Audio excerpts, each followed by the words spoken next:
Hello, my name is Sakayla Hall, and here's my brainstorming ideas for my personal narrative.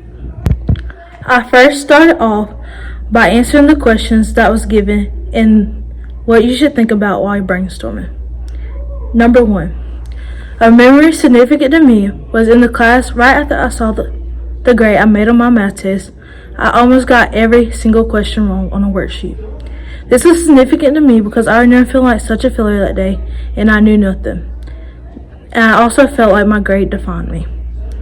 Number 2. My chemistry teacher was the person who had the most profound influence on me after seeing how I felt that day.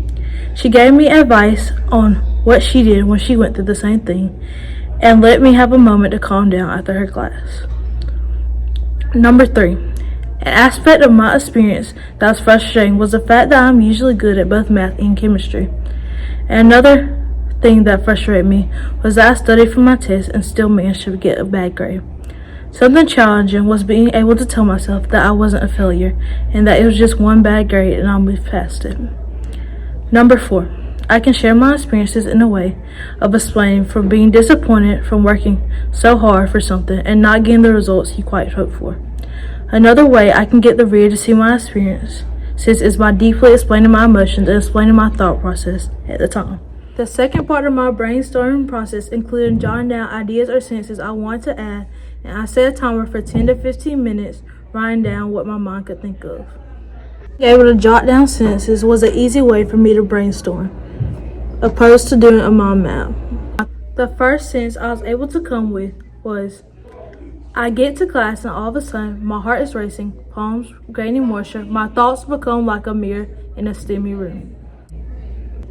I feel like this sentence gave readers a visual representation of the nervousness I felt before taking the test. My second sentence is my radiant math teacher's smile calmed my nervousness and in a way reassured me that I would do okay and do amazing on the test. I feel like this sentence was able to give readers a visual representation of what my math teacher is like and the mood of the room at this time. My third sentence is something my teacher said and then a thought I had behind it.